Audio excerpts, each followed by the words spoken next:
वेदों का विभाजन किया, 6 शास्त्र बनाए, 17 पुराण बनाए। स्त्री और शूद्र का अधिकार वेद में नहीं होता है,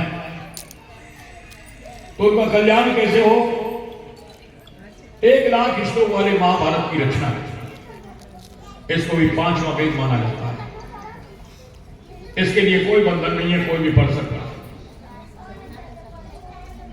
इतना सब कुछ करने पर भी संतुष्टि नहीं हुई। सरस्वती के किनारे उदास बैठे हुए थे, नारद जी का आगमन हुआ। नारद जी ने पूछा, हे ब्रह्मन, आपने इतना साहित्य सृजन किया और फिर भी आप ऐसे उदास हैं? वेदव्यास जी ने कहा, नारद जी, हमारी कोई कमी है, हमसे कोई गलती हुई है और हम उसको समझ नहीं पा रहे हैं। हमारी कमी को विस्तार से सुन करके प्रसन्न हो गए, क्योंकि वर्तमान परिप्रेक्ष्य में देखा जाए कोई अपनी कमी सुनना ही नहीं चाहिए, और ये अपनी कमी सुनने के लिए लालायक। तो उन्होंने कहा, यथा धर्मा श्रेष्ठार्था मुनिवर्याम कीर्तिता न तथा वासुदेवस्य भैवायन वर्णिता। जिस तरह से आपने धर्म, अर्थ, काम, मोक्ष चारों पुरुषार्थों का निरूपण किया, उस तरह से आपने कृष्ण यश नहीं पाया। मनुष्य कितना भी विद्वान हो जाए, पैसे वाला हो जाए, प्रभावशाली हो जाए, लेकिन जब तक वो कृष्ण गुणगान नहीं करता है, तब तक उसके चित्त को शांति नहीं मिलती है।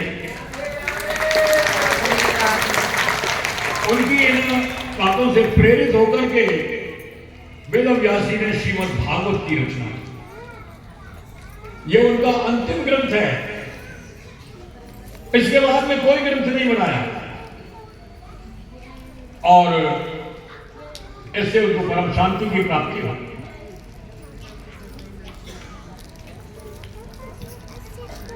सुखदेव जी महाराज ने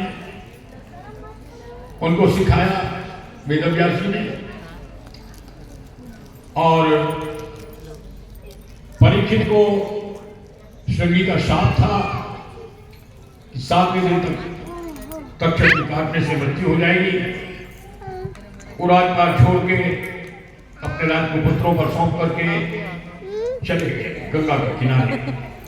वहां सुखदेव जी से भेंट हुई, उनकी स्तुति की, और उन्होंने बताया 7 दिन में सप्ताह के रूप में भागवत सुनाने का उन्होंने निर्णय किया। इधर और ये भी कहा कि भागवत से जितनी अंतःकरण की शुद्धि होती है उतनी और किसी से नहीं होती। भागवत की कथा सहज में नहीं मिलती है, अनेकों जन्मों के पुण्य उदय होते हैं तब भागवत की कथा की प्राप्ति होती है। जो लोग श्रद्धा के साथ में भागवत का श्रवण करते हैं, आयोजन करते हैं और उसमें सहयोग करते हैं, वो सभी पुण्य के भागीदार हुआ करते हैं। जन्म लावा परा पुरुषाम अंते नारायण स्मृति। जन्म लेने का सबसे बड़ा लाभ यही है कि अंत में भगवान की स्मृति बनी। ब्रह्मा जी को जानवर की अवस्था में देख करके उनके मन में संदेह हुआ और पूछने लगे कि आपसे बड़ा कोई है? उन्होंने कहा, वास्तव में चराचर जगत के नियामक, शासनकर्ता, गुरु एकमात्र श्री कृष्ण है। कृष्णम वंदे जगत गुरु। लेकिन भगवान की माया शक्ति जो अजय है,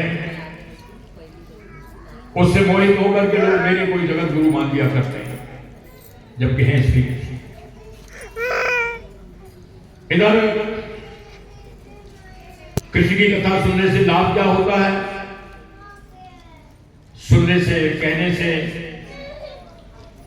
अंतःकरण की शुद्धि हो जाती है। शुद्ध अंतःकरण की पहचान है कि वो फिर कृष्ण कथा के बिना रह नहीं सकता है। चाहे कितना भी जरूरी काम हो, उसको आगे पीछे कर लेगा, लेकिन कृष्ण कथा को नहीं छोड़ेगा। ब्रह्मा जी के लिए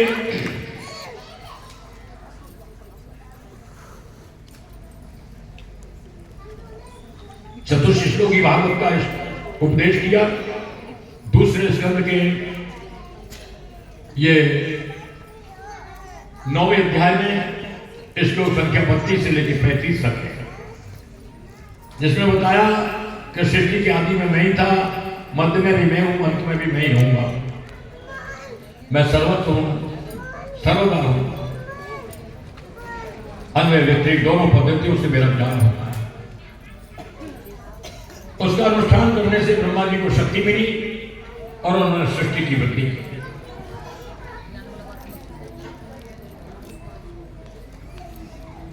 अगले अध्याय में पुराण के लक्षण बताए।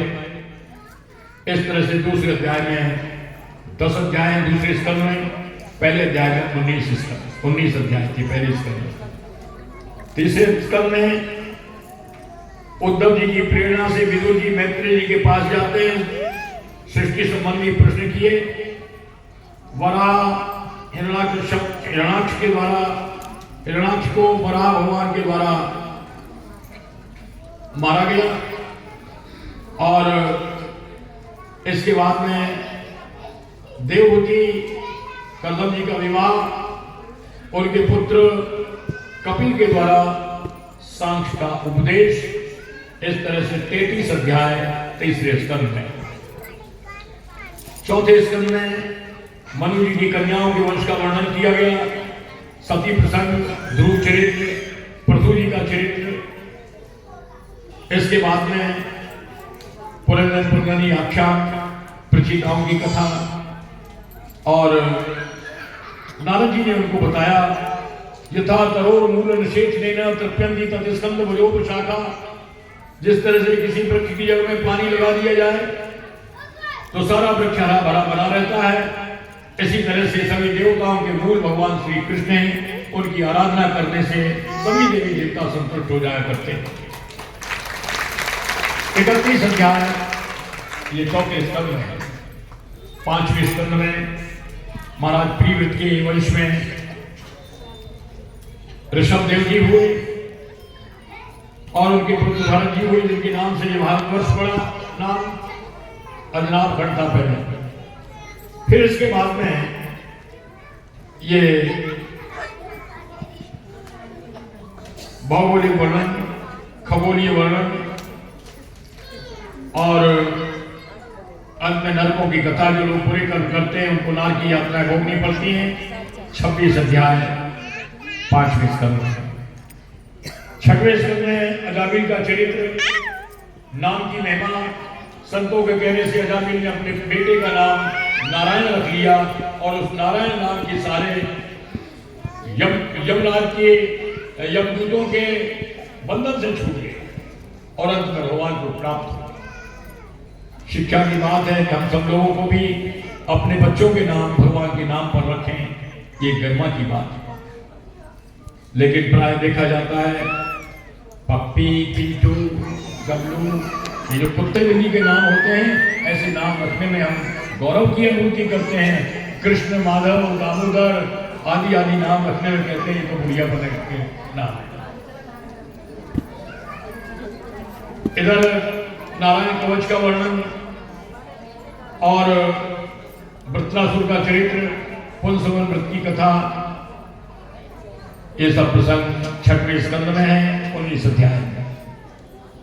7वें स्कंद में प्रहलाद जी का चरित्र, सनातन धर्मों का वर्णन 15 अध्याय।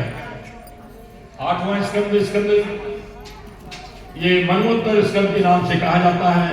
प्रारंभ में गजेंद्र मोक्ष, समुद्र का मंथन और कच्छप भगवान के अवतार की कथा, मोहिनी के अवतार की कथा, भगवान का यहाँ बलि के यहाँ पर 3 पर भूमि मांगने के लिए जाना। उन्होंने संकल्प कर दिया, 3 पर मांगने का आशय था। उन्होंने तन मन धन सब कुछ ले लिया। जो अपना तन मन धन भगवान को अर्पण कर देते हैं, भगवान उनके दास बन जाते हैं, सेवक बन जाते हैं, उनके द्वार पर बन जाते हैं। 9वें स्कंद में वो वंशावली के नाम से कहा जाता है। प्रारंभ के 13 अध्याय में सूर्यवंशी राजाओं का वर्णन है, जिसमें अम्बरीश हैं, मानधाता, सगर, भगीरथ, खट्वांग ऋषि, श्री राम जी का चरित्र, राम के वंशजों का वर्णन, राम जी का चरित्र। इस तरह से 13 अध्याय हैं सूर्यवंश के राजाओं के, और चंद्रवंश में 11 अध्याय हैं। ये ययाति के पुत्र यदु हुए, यदु के वंश में श्री कृष्ण का प्रागट्य हुआ। इस तरह से ये 11 अध्याय और भी कथा है। 24 अध्याय 9वें स्कंद में है। 10वें स्कंद सबसे बड़ा है, 2 भाग हैं, पूर्वार्ध और उत्तरार्ध। पूर्वार्ध में ब्रज लीलाओं का वर्णन है, 49 अध्याय हैं। उत्तरार्ध में द्वारका लीलाओं का वर्णन है, उसमें 41 अध्याय हैं। कुल मिलाकर के 90 अध्याय हैं 10वें स्कंद। 11वें स्कंद में अभी बताया ऋषियों का यदुकुल के लिए शाप, 9 योगेश्वर संवाद, 24 गुरुओं की कथा, वर्णाश्रम धर्मों का वर्णन, भिक्षु गीत की कथा और सत्संग की महिमा, उद्धव जी के लिए अंतिम उपदेश, भगवान के धाम गमन की लीला। इस तरह से 31 अध्याय ये 11वें स्कंद है। 12वें स्कंद के पहले 3 अध्यायों में कलयुग का वर्णन, फिर 4 प्रकार की प्रलय चौथे में, 5वें में सुखदेव जी के द्वारा जब हम धाम को जाएंगे वहीं पर मुलाकात होगी, हमारे रहते हुए तक तक आएगा नहीं। और 6वें में परीक्षित के द्वारा सुखदेव जी के प्रति आभार व्यक्त करते हुए और उनका पूजन, उनकी विदा। इधर परीक्षित के द्वारा राजा परीक्षित का जो कि समाधि हो चुके थे, उनका दर्शन, और इसके बाद उनके पुत्र के द्वारा, जन्मेजय के द्वारा सर्प यज्ञ, उनमें सबको वास कर के गए। बृहस्पति जी के कहने से वो बंद कर दिया। पुराणों के नाम और लक्षण। फिर इसके बाद में मार्कंडेय जी का चरित्र, इन्होंने तप किया, भगवान प्रसन्न हो गए, वरदान मांगने को कहा। 2 वरदान मांगे, एक तो आपके चरणों में भक्ति बनी रहे, और दूसरा वरदान मांगा कि हम प्रलय देखना चाहते हैं। उनको वो प्रलय का भी दर्शन कराया। भगवान की सबसे बड़ी सेवा ये अपने दुर्व्यसनों को त्याग देना, ये सबसे बड़ी सेवा है। और इसके बाद में ये अनुक्रमण का, तो आज जो आपको भी बताइए, लास्ट है ना, तो टाइम लग रहा है। इसके उपरांत एक अध्याय और है, जिसमें विभिन्न पुराणों के अंदर श्लोकों की संख्या का वर्णन किया गया है। ये भागवत और ब्रह्मवैवर्त प्रत्येक में 18,000 श्लोक है। शिव पुराण और वराह पुराण प्रत्येक में 24,000 श्लोक है। ब्रह्म पुराण और वामन पुराण प्रत्येक में 10,000 श्लोक है। सबसे बड़ा स्कंद पुराण है, जिसमें 81,100 श्लोक है। दूसरे नंबर पर पद्म पुराण है, जिसमें 55,000 श्लोक है। सबसे छोटा मार्कंडेय पुराण है, जिसमें मात्र 9,000 श्लोक है। एवं पुराण संगो चतुर्लक्षदार्थ। इस प्रकार से सभी पुराणों में मिलाकर के 4 लाख श्लोक है। ये भागवत पुराण सभी पुराणों में मूर्धन्य पुराण तिलक कहा जाता है।